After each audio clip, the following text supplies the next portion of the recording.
Crimes इन Hindi channel पर आपका स्वागत है। सब्सक्राइब करें और दूसरी कहानियां चेक करें। चूंडावत किसी भी अन्य मिडिल क्लास फैमिली की तरह ही थे, जो एक बेहतर भविष्य की ओर ओरिएंटेड थे। लेकिन 2007 में एक मौत ने उन्हें झकझोर कर रख दिया। जबकि बाहर से परिवार को देखने वालों को लगा कि उन्हें आध्यात्मिकता में सांत्वना मिल गई है, बुराड़ी घर की चार दीवारी के अंदर क्या हुआ, यह शायद कभी पता न चले, क्योंकि अब कोई भी समझाने वाला नहीं बचा है। हेड कांस्टेबल राजीव तोमर ने कहा, अपने 17 साल के करियर में मैंने कभी ऐसा अपराध स्थल नहीं देखा और मुझे उम्मीद है कि मुझे कभी ऐसा नहीं देखना पड़ेगा। वह बुराड़ी के उस घर में दाखिल होने वाले पहले पुलिसकर्मी हैं, जहां 1 जुलाई की सुबह चुंडावत परिवार के 11 सदस्य मृत पाए गए थे। वह बुराड़ी के बीट अधिकारी हैं, जो पीसीआर कॉल किए जाने के कुछ मिनट बाद सुबह 7:18 को घर पहुंचे। उन्होंने संकरी गली में भीड़ लगाए कुछ लोगों को धक्का दिया और अपराध स्थल की ओर जाने वाली सीढ़ियां उछाड़ी। श्री तोमर ने याद करते हुए कहा, यह चौंकाने वाला था। मैं अपने वरिष्ठों को बुलाने के लिए नीचे भागने से पहले केवल 10-15 सेकंड के लिए रुका। उस समय मैंने नहीं देखा कि किसके हाथ बंधे थे और किसकी आंखें ढकी हुई थीं। मैंने बस बहुत सारे शव लटके हुए देखे, बिल्कुल पेड़ की शाखाओं की तरह। घर की पहली मंजिल पर भवनेश सिंह, उनके भाई ललित सिंह, उनकी पत्नियां क्रमशः सविता और टीना, उनके बच्चे नीतू, मोनू उर्फ मेनका, ध्रुव उर्फ दुष्यंत और शिवम, उनकी बहन प्रतिभा उर्फ बेबी और उसकी बेटी प्रियंका के शव एक गोलाकार तरीके से लटके हुए पाए गए। प्रतिभा समूह से थोड़ी दूर लटकी हुई थी। मां 77 वर्षीय नारायण देवी बगल के कमरे में फर्श पर मृत पाई गईं। शुरू में इन मौतों को हत्या का मामला माना जा रहा था, क्योंकि उनके हाथ पैर बंधे हुए थे, आंखों पर पट्टी बंधी हुई थी और मुंह पर कपड़ा बंधा हुआ था। लेकिन जब जांचकर्ताओं को 11 डायरियां मिलीं, जिनमें स्थिति का विवरण देते हुए नोट लिखे हुए थे, तो वे हैरान रह गए। डायरी प्रविष्टियों के आधार पर पुलिस को संदेह था कि यह एक गलत अनुष्ठान का मामला था, जिसके कारण इसे सामूहिक आत्महत्या कहा जा सकता है। पुलिस ने कहा कि ये डायरियां ललित द्वारा लिखवाई गई थीं, जो मानता था कि उसके पिता भोपाल सिंह, जिनकी 2007 में मृत्यु हो गई थी, उनकी आत्मा उससे संवाद कर रही थी और उसे परिवार की बेहतरी के लिए बरगद के पेड़ की पूजा करने का निर्देश दे रही थी। एक सवाल जिसने कई लोगों को हैरान कर दिया है, वह यह है कि 15 और 25 वर्षीय किशोरों सहित परिवार के सदस्य अपने गले में फंदा डालने के लिए कैसे सहमत हुए और कैसे उन्हें विश्वास हो गया कि वे कथित अनुष्ठान से बच जाएंगे। घर की पहली मंजिल पर 10 शव पाए गए, जबकि मां बगल के कमरे में मृत पाई गई। चुंडावत परिवार मूल रूप से राजस्थान का रहने वाला है, जो 1989-90 में दिल्ली आने से पहले एक दशक से ज्यादा समय तक हरियाणा के टोहाना में रहा। नारायण देवी के पति भोपाल सिंह आर्थिक रूप से सुरक्षित व्यक्ति थे, जिनके पास खेती की जमीन और मवेशी पालने के लिए पैसे थे। उन्होंने जमीन बेचकर बुराड़ी में एक प्लॉट खरीदा, जहां वे अपनी पत्नी और सबसे छोटे बेटे ललित के साथ रहने लगे। भोपाल सिंह के इकलौते जीवित बेटे दिनेश सिंह चुंडावत, जो चित्तौड़गढ़ में बिल्डिंग कॉन्ट्रैक्टर हैं, ने कहा कि वे और भवनेश उस समय दिल्ली नहीं आए, क्योंकि उनकी जड़ें राजस्थान में थीं। हमारा पूरा परिवार रिश्तेदार राजस्थान में सावा गांव और उसके आसपास था। हम संबंध तोड़ना नहीं चाहते थे। साथ ही मुझे खुली जगहें पसंद थीं, जो दिल्ली में नहीं थीं। भवनेश और उनकी पत्नी साथ आए और हमने सोचा कि हम साथ मिलकर कोई व्यवसाय शुरू करेंगे, उन्होंने कहा। श्री दिनेश ने 1978 से 86 तक सऊदी अरब में एक सेल्स फर्म में मैनेजर के तौर पर 8 साल बिताए। खबरों में खुद को भाटिया परिवार का सदस्य कहे जाने से नाराज दिनेश ने जोर देकर कहा कि उनका सरनेम चुंडावत है। उन्होंने कहा, हम सभी चुंडावत हैं। मेरी मां पंजाब से भाटिया थीं और जब वे अपनी शादी के बाद कुछ सालों तक वहां रहे, तो मेरे पिता को भाटिया साहब के नाम से जाना जाने लगा। यह उपाधि सालों तक उनके साथ रही। उन्होंने आगे कहा कि उनकी बहन प्रतिभा की शादी हरिंदर भाटिया उर्फ हीरा से हुई थी, इसलिए उनका और प्रियंका का उपनाम भाटिया ही रहा। भोपाल सिंह, जिन्हें उनके करीबी सभी लोग प्यार से डैडी कहते थे, एक ऐसे व्यक्ति थे जिन्हें हर कोई सम्मान देता था। मिस्टर दिनेश याद करते हैं, वह चिल्लाता भी नहीं था। उसकी आंखें ही हमें बता देती थीं कि हमें क्या नहीं करना चाहिए। वह शराब पीता था और मांसाहारी खाना खाता था। वास्तव में वह स्वादिष्ट मटन व्यंजन बनाता था, लेकिन हमने कभी साथ में शराब नहीं पी। जब भी मैं दिल्ली जाता था, तो वह मेरे कमरे में मेरे और भवनेश के लिए व्हिस्की की एक बोतल छोड़ जाता था। ललित क्यों नहीं? ओह, वह हमेशा शराब नहीं पीता था, मिस्टर दिनेश ने कहा। भोपाल सिंह और नारायण देवी ने अपने पड़ोसियों का भी स्नेह अर्जित किया था। चुंडावत परिवार के घर के ठीक सामने रहने वाली सेवानिवृत्त सरकारी अधिकारी रीता शर्मा ने कहा, नारायण देवी और भोपाल सिंह मुझे अपनी बेटी मानते थे। मैं भवनेश और ललित को राखी बांधती थी। 1991 में जब उनका घर बन रहा था, तो सुश्री शर्मा याद करती हैं, वे भोपाल सिंह और नारायण देवी मजदूरों की देखरेख करते थे और उन्हें नियमित अंतराल पर पानी और चाय भी देते थे। 1992 में जब शर्मा उनके घर में रहने आए, तो दंपति ने मिस शर्मा के एक वर्षीय बेटे अर्नव की भी देखभाल की। उन्होंने कहा, अर्नव की नैपी बदलने से लेकर उसे खिलाने और सुलाने तक उन्होंने जिम्मेदारी संभाली। शुरुआती सालों में वह उनके साथ ही रहा। मिस शर्मा ने कहा कि पिछले 26 सालों में उन्हें कभी अचार बनाने की जरूरत नहीं पड़ी, क्योंकि मम्मी के पास हमेशा स्टॉक तैयार रहता था। 1993 में भोपाल सिंह द्वारा अपने दोनों बेटों को घर बुलाने के बाद भवनेश, उनकी पत्नी सविता और छोटी नीतू राजस्थान से दिल्ली आए।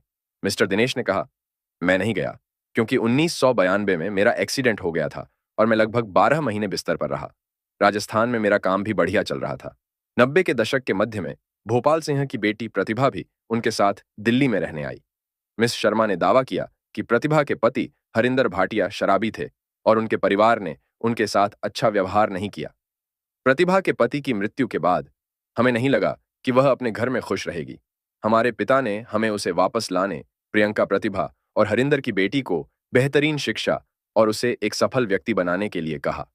मिस्टर दिनेश ने कहा, ललित, जो इस भयावह त्रासदी के केंद्र में है, एक कॉम्प्लेक्स कैरेक्टर था। युवा उसे काका कहते थे।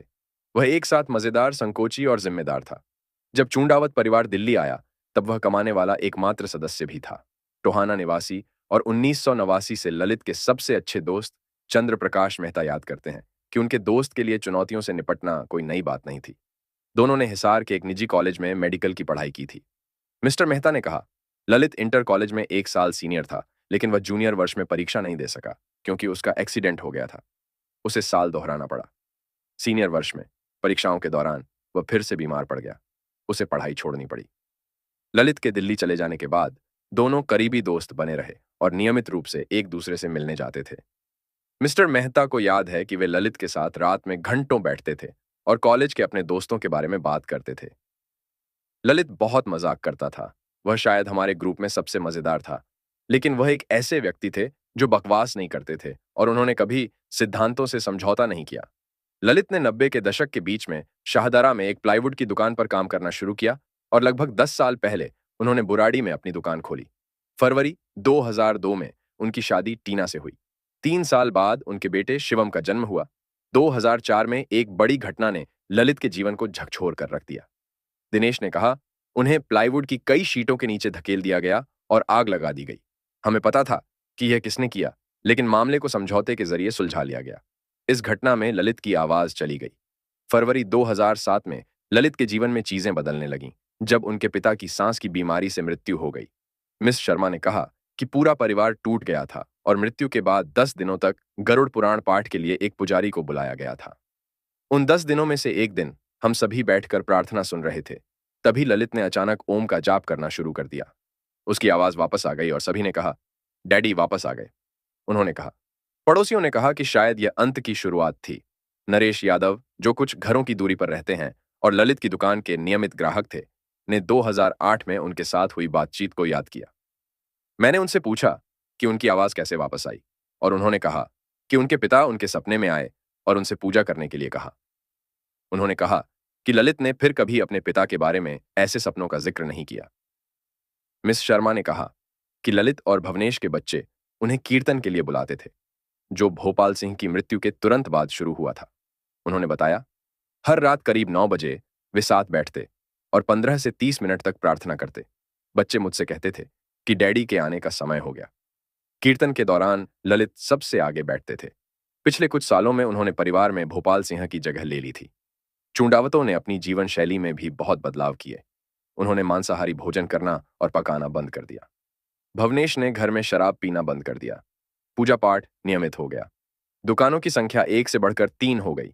ललित की प्लाईवुड की दुकान, भवनेश की किराने की दुकान और तीसरी दुकान, जो वे दोनों मिलकर बना रहे थे, घर की फर्श भी बढ़ गई। ललित की डायरियों में भोपाल सिंह का पहला उल्लेख 7 सितंबर 2007 को मिलता है, जिसमें परिवार से उनकी ब्लैक एंड व्हाइट तस्वीर को अपने सामने रखने और उन्हें याद रखने के लिए कहा गया है। सितंबर के नोट में लिखा है, मन में ध्यान यहीं रखो कि डैडी मेरी पुरानी आदतें छूट जाएं। उस पर लिखी डायरियां सख्त, लगभग डांटने वाले लहजे में परिवार के सभी सदस्यों को पालन करने के लिए निर्देश से भरी हुई हैं। वे परिवार की आर्थिक और सामान्य बेहतरी के लिए सदस्यों की दिनचर्या, जिसमें उनके खान पान की आदतें और अन्य सांसारिक गतिविधियां शामिल हैं, वो सब तय करते थे। ऐसा लगता है कि नोटों का परिवार के सभी सदस्यों के जीवन जीने के तरीके पर बहुत बड़ा असर पड़ा। ललित के कर्मचारी अहमद अली उर्फ पप्पू, जो पिछले 6 सालों से उनके साथ काम कर रहे थे, ने कहा कि वह व्यक्ति अक्सर उनके पिता को बातचीत में शामिल करता था। अली ने कहा, वह अंकल जी का जिक्र करके बताता था कि एक अच्छा इंसान कैसे होना चाहिए। घटना से एक हफ्ते पहले ललित अपनी दुकान पर ज्यादा नहीं जा रहा था। अली ने कहा कि उसकी तबीयत ठीक नहीं थी और वह ज्यादातर समय घर पर ही सोता था। मौतों और उनके पीछे कथित कारण को समझ पाने में असमर्थ, अली ने कहा कि उसने हमेशा अपने एम्प्लॉयर को एक दयालु और भरोसेमंद व्यक्ति के रूप में देखा, जो दूसरों की मदद करने के लिए हर संभव प्रयास करता था। दिसंबर 2016 में मेरी शादी होने वाली थी। नोटबंदी के एक महीने बाद ललित भैया सुबह 3 बजे एटीएम के बाहर कतार में खड़े रहते थे क्योंकि मुझे नकदी की जरूरत थी। अली ने आंसू बहाते हुए कहा, नारायण देवी की बहुएं सविता और टीना कुशल गृहिणियों की रूढ़िबद्धता में खरी उतरती थीं। वे सुबह जल्दी उठती थीं, परिवार के लिए खाना बनाती थीं, बच्चों और बड़ों का ख्याल रखती थीं और मिलने वाले हर व्यक्ति के साथ विनम्र और अच्छा व्यवहार करती थीं। चुंडावत परिवार को 20 साल से ज्यादा समय से जानने वाली एक और पड़ोसी प्रीत कौर मान ने बताया, सविता भाभी ज्यादा पढ़ी लिखी नहीं लगती थीं। दूसरी ओर टीना काफी पढ़ी लिखी और दुनियादारी से वाकिफ थीं, लेकिन वे दोनों आंटी जी यानी नारायण देवी की हर बात मानती थीं। मिस मान ने एक किस्से के जरिए सविता और टीना के विचारशील स्वभाव को याद किया। कुछ महीने पहले उनके एक कर्मचारी की पत्नी का पैर टूट गया था। चुंडावत परिवार ने उस महिला को अपने घर पर रखा और दोनों भाभियां उसकी देखभाल करती थीं। बड़ा बेटा भवनेश अपने छोटे भाई से कहीं ज्यादा मिलनसार था। उसकी किराने की दुकान हर तरह के लोगों के लिए एक अड्डा थी, जहां वे आकर गपशप करते थे और वह सभी का गर्मजोशी से मुस्कुराकर मनोरंजन करता था। भवनेश की बेटी नीतू हमेशा उनके लिए सहारा बनी रहती थी, क्योंकि वह उनके साथ उनकी दुकान पर बैठती थी और पैसों का हिसाब करती थी। उसके चाचा दिनेश ने बताया कि वह अपने पिता के साथ हमेशा खड़ी रही। पड़ोसियों ने कहा कि नीतू की मौत से वे सबसे ज्यादा सदमे में हैं। मिस मान के पति अमरीक सिंह मान ने कहा, वह बहुत आत्मविश्वासी और खुशमिजाज लड़की थी। बुराड़ी में हाल ही में हुई गोलीबारी की खबर उसने ही सभी पड़ोसियों को दी थी। मिस्टर मान ने कहा, हमें समझ में नहीं आता कि वह इस तरह की मौत में कैसे शामिल हो गई। नीतू ने डीएवी पब्लिक स्कूल से 12वीं कक्षा पूरी की थी और कॉरेस्पॉन्डेंस से कॉमर्स में ग्रेजुएट और मास्टर्स की डिग्री हासिल की थी। मिस्टर मेहता ने बताया कि नीतू और उसकी छोटी बहन मेनका टोहाना आती थीं और उनके घर पर रुकती थीं। नीतू लवली प्रोफेशनल यूनिवर्सिटी से मास्टर्स कर रही थी और उसकी परीक्षा का सेंटर टोहाना के पास ही था। दूसरी ओर मेनका एक शांत स्वभाव की महिला थी, जिसके लिए उसकी पढ़ाई सबसे ज्यादा मायने रखती थी। उसने दिल्ली यूनिवर्सिटी से बीएससी की पढ़ाई पूरी की थी और फॉरेंसिक साइंस में मास्टर्स करना चाहती थी। मिस शर्मा ने बताया, मेनका लोगों से ज्यादा खुलती नहीं थी। वह अपनी क्लास में जाती, घर वापस आती और ज्यादातर अपनी किताबों में खोई रहती। मेनका की तरह शिवम और ध्रुव भी होनहार छात्र थे और हमेशा अपनी परीक्षाओं में अच्छे नंबर लाते थे। उन्हें बाइक और कार का शौक था, जो परिवार के पास नहीं थी। उनके दोस्त जतिन ने याद किया कि दोनों एक तय रूटीन का पालन करते थे और रात में खेलने के लिए बाहर जाने से कम 2 घंटे पढ़ाई करते थे। 15 वर्षीय जतिन ने कहा, हम लगभग हर दिन क्रिकेट खेलते थे और साइकिल चलाते थे, लेकिन किसी कारण से वे जून के आखिरी सप्ताह में खेलने नहीं आए। जतिन ने कहा कि ध्रुव और शिवम दोनों अपनी उम्र के हिसाब से बेहद ईश्वर भक्त थे। रविवार को वे जल चढ़ाकर सूर्य की पूजा करते थे। हमारी उम्र के लड़के आमतौर पर ऐसा नहीं करते। उनके दोस्तों ने बताया कि दोनों के पास लैपटॉप और मोबाइल फोन तक पहुंच नहीं थी। उन्होंने कहा कि वे दोनों केवल अपने घर पर कंप्यूटर का उपयोग कर सकते थे और वह भी किसी बड़े की निगरानी में। उन्हें मोबाइल फोन का उपयोग करने की अनुमति नहीं थी। वे कभी कभी मुझसे मेरा दोपहिया वाहन मांगते थे, लेकिन ललित भैया ने मुझे मना किया था, अली ने कहा। उनके चाचा दिनेश को याद है कि कैसे लड़के उनके दोपहिया वाहन की सवारी करने के शौकीन थे। हमने मामा से सीखा है, हमें इसे चलाने दें, वे उनसे कहा करते थे। उनके स्कूल वीरेंद्र पब्लिक स्कूल के एक शिक्षक ने कहा कि लड़के एक ही कक्षा में थे और उनके दोस्त भी एक जैसे थे। वे बेहद होनहार छात्र थे और एक्स्ट्रा करिकुलर एक्टिविटीज में भी बहुत सक्रिय थे। वे शायद ही कभी स्कूल से चूकते थे, उन्होंने कहा। जतिन और उसका भाई आदित्य प्रतिभा के छात्र थे। वह शाम को कक्षा 8 तक के छात्रों को घर पर ट्यूशन पढ़ाती थी। जतिन ने कहा, वह एक सख्त टीचर थी, लेकिन अच्छी भी। अगर हम अपना होमवर्क नहीं करते तो वह हमें डांटती थी। वह हमारे माता पिता से भी शिकायत करती थी। जहां तक उनकी पार्ट टाइम टीचर प्रियंका का सवाल है, जो वीकेंड में छुट्टी के दिनों में उन्हें पढ़ाती थीं, जतिन और आदित्य ने एक साथ कहा, पिंकू दी सबसे अच्छी थीं। प्रियंका, उनकी पड़ोसी मिस मान ने कहा, एक निजी व्यक्ति थी। वह अपनी चचेरी बहन नीतू की तरह जोर से नहीं बोलती थीं, न ही मेनका की तरह शांत थीं। प्रियंका कहीं बीच में थी, जो अपना जीवन नियंत्रित तरीके से जीना पसंद करती थीं। 17 जून को प्रियंका की सगाई में शामिल होने वाली सुश्री मान ने कहा कि महिला ने उनसे फेसबुक पर तस्वीरें पोस्ट न करने और उन्हें टैग न करने का अनुरोध किया, क्योंकि वह नहीं चाहती थीं कि लोगों को अभी पता चले। सीपीए ग्लोबल में जहां प्रियंका 2012 से काम कर रही थी, उसके वरिष्ठों ने कहा वह अपने काम में अच्छी थी और उसने कई ट्रॉफी और प्रमाण पत्र जीते थे। उसके मैनेजर ने याद किया कि वह ऑफिस में सभी के साथ सौहार्दपूर्ण थी, लेकिन उसके केवल 2-3 दोस्त थे जिनके साथ वह बातचीत करती थी। वास्तव में काम पर किसी को भी नहीं पता था कि वह सगाई कर चुकी है। केवल उसके एक दोस्त को पता था, लेकिन उसे भी आमंत्रित नहीं किया गया था, उन्होंने कहा। प्रियंका नियमित रूप से ऑफिस के कार्यक्रमों में भाग लेती थी, लेकिन देर रात तक चलने वाले कार्यक्रमों में नहीं, उन्होंने कहा। परिवार के किसी भी सदस्य ने दिनेश को यह संकेत नहीं दिया कि बुराड़ी घर के अंदर क्या चल रहा था। हालांकि वह अभी भी इस त्रासदी से उबर नहीं पाए हैं। उन्होंने कहा कि वह इस रहस्य के लिए केवल एक ही स्पष्टीकरण सोच सकते हैं। वे जानते थे कि मैं किसी भी अलौकिक चीज में विश्वास नहीं करता। वे जानते थे कि अगर उन्होंने मुझे बताया होता तो मैं उन्हें किसी भी कीमत पर रोक देता। वीडियो पसंद आई हो तो लाइक, शेयर और सब्सक्राइब करें। धन्यवाद।